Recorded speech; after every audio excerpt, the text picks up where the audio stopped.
Adam, I'm sorry you startled me. And please, call me Cassandra. You and Megan were together long enough. I was waiting for you. Out here? Why not come meet me inside? I don't know. I guess I'm just not ready. This is where you work, but to me, this is also the place where I lost my daughter. I guess I never thought of it that way. I'm sorry. It's not proper of me to come here and stir up bad memories, especially after what you've been through. Yeah. A lot of things changed 6 months ago. I can't get over how much they've changed you. At first, I couldn't even believe you were still alive. How do you handle all of this? They did what they had to do to save me. And in a way, I can do more now than I ever could. I'm glad to know you take it so well. Many of us wouldn't be able to cope so easily with such dramatic changes. Can I ask why you wanted to see me? Yes, of course. I'm sorry. I'm here about Megan. About what happened to her. Or rather, about the investigation into what happened. What about it? Well, simply put, I feel something is not quite right with the way the case was handled. You think there was some foul play involved? I do. Call it mother's intuition. But when speaking to some of the investigators, there were a lot of inconsistencies. And then I met this detective, a man called Chase. He agreed things weren't handled by the book, although he has no proof. And now you want to find out more? I'll never hear my daughter laugh again, Adam. I'll never get a call from her to ask how I've been, or have the chance to ask her about her day. She was stolen from me. However unjustified this all is, I still want to know why it happened. You're not the same, Adam. And we've yet to see if it's for better or worse. But I know you loved Megan. Please, will you help me find out what really happened to her?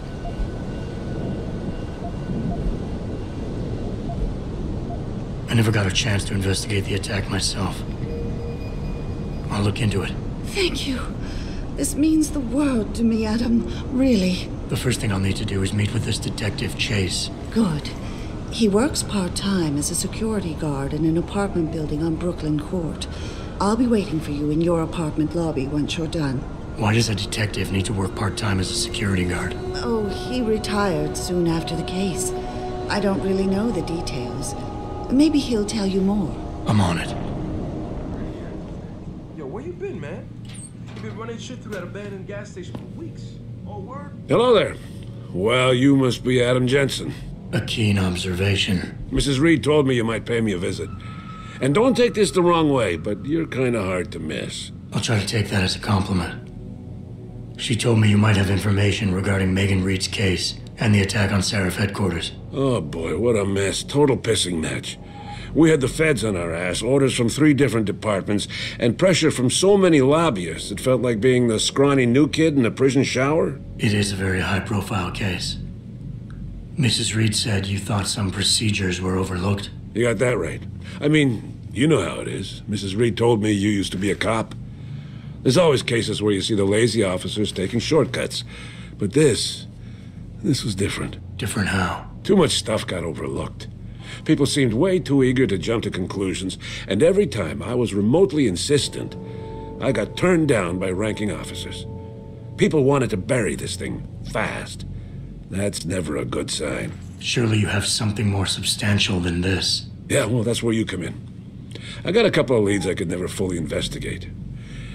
I started poking around, but these government-type agents just gave me the creeps. I got scared.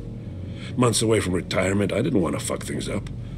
But you obviously have the means to get to the bottom of this. So what have you got? First off, there's a rumor that the order to close the investigation came from higher up, maybe even outside the local department. Anything like that would have passed through Captain Penn. There might be traces of this left on his office computer. Guess I'll have to pay a visit to the local precinct. Well, while you're there, there was an officer assigned to the case, Chet Wagner. He's not what you call a choir boy. And when he suddenly got brought on the case, I got suspicious. Somebody wanted him there. And I'm pretty sure he tampered with some of the evidence. You should talk to him. Find out what he knows. Okay, I'll have a little chat with Officer Wagner. You'll most likely find him in the lobby. He got retrograded from his conduct, and he takes depositions now. He won't budge easily, but I'm pretty sure you can find some dirt on him on his desktop. His office is on the 3rd floor. You might find something there to help loosen up his tongue. Anything else worth looking into? Yeah, when the order came down to close the case, the bulk of the evidence was stashed in a storage locker. Maybe you can find some interesting stuff in there. It's on the alley right next to the station. The code is 4891. But I know an outside agency had access to that locker, so be careful. Thanks for the heads up. It's nothing. And, please, don't bother coming back here with details. Don't get me wrong, I'm glad to help. But the less I know about this case, the better I'll feel. Why retire from the force only to become a security guard? I mean, it looks like you still love the work. I love the idea of being a cop. Ever since I was a kid, I wanted to join the force. But I just got fed up. It's not like I had imagined it. It's a job. Some people are good at it, while others just don't care. And it shows. This case, the Seraph case, it was just the last drop in a cup already full. You said an outside agency may have tampered with the storage locker. What did you mean by that? Well, I've heard that government agents may have locked up some of the more sensitive evidence in a safe inside the locker. Come on, Chase. What are you not telling me? Damn it. Okay, listen. I snooped around that locker before and found the safe code. But I kinda got caught by one of those guys. He knows I know, Jensen. If I give you the code, they'll know I talked. Call me negative, but I can't think of a nice outcome to that.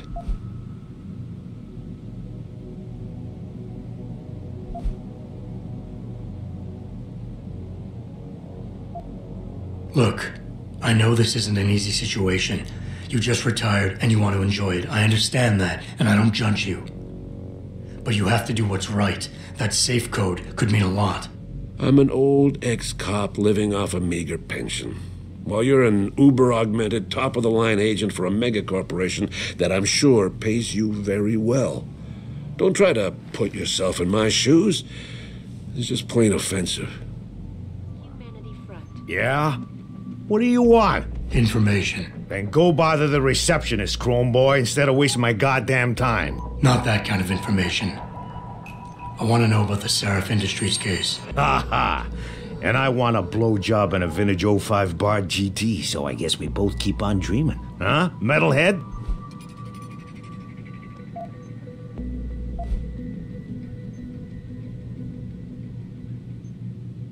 You talk tough, but we both know that's all you can do. Deep down, you're nothing but a coward. Oh, trust me, tough guy. I'm the real thing. If you don't give me what I want, I won't beat you up.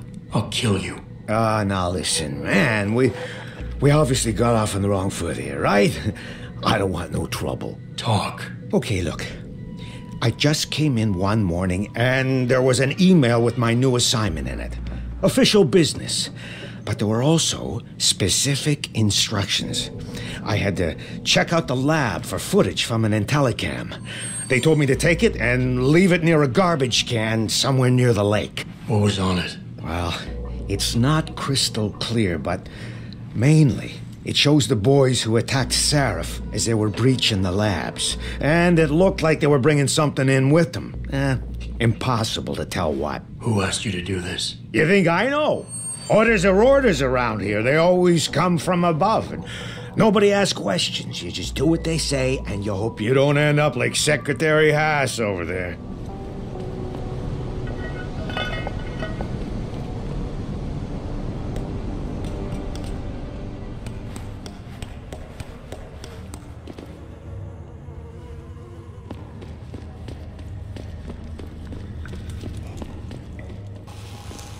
Don't get involved in this, asshole. Get out of here. Oh! Goddamn noises around here.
Have you found anything? Please, I've got to know what really happened to Megan. I've investigated all of Detective Chase's leads. You were right. Something was off with Megan's case. So, what did you find? I got my hand on a test report that confirms what was bothering Chase. The attackers used excessive measures to make bodies and equipment unidentifiable. Oh my God, Megan. What do you make of this, Adam? I don't know exactly. I guess the idea was to leave no traces, no DNA evidence that would link back to them. But it just seems a bit too convenient. An officer assigned to the case was asked to get rid of a major piece of evidence. Footage from one of our intellicams showed fuzzy images of the attackers bringing something inside the labs. What? What were they bringing in? I don't know. But for someone higher up to want that evidence gone, it must have been important. There were only 3 people who got out of the labs alive. Me and 2 others. One died in the hospital a few days later. The second one, a lab tech, was ready to give a detailed description of what he saw. Funny thing is, by the time the investigators got to him, he couldn't remember a thing. You sound like you don't believe that. I don't. Not from the reports I've read. I think someone got to him first. Someone in the government, a man named Manderley, ordered that a specially appointed medical examiner perform the autopsy. He bypassed the local ME. Simply put, that's not a good sign. It sure doesn't sound good. So what you're telling me is we couldn't find anything conclusive? No, I'm sorry. But one thing's for sure. Somebody's been hard at work covering up and destroying evidence related to this case. Somebody with power, who wanted to erase anything that might have made the investigation linger. I'm sorry, Cassandra. I wish I had more tangible answers to give you. But I did stumble on something I think you should have. I found Megan's bracelet. I'm sure she'd want you to have it. Oh, Adam, that's very kind of you. Her grandmother gave it to her. She loved that bracelet very much. Thank you for all you did. And, do you know exactly how Megan died? I read the reports. She didn't suffer, Cassandra. I can promise you that. Thank you, Adam. It's not much, but it still brings me some comfort. I miss her so much. Don't worry, Cassandra. This is not over. I don't know how or when, but I will get to the bottom of this. I knew I was right to trust you, Adam. But please, be careful. It's strange. I thought knowing what really happened would make me feel better. But nothing will ever justify this. My daughter is gone, and I'll never get her back. I wish I could be sure she gets justice. Trust me, she will.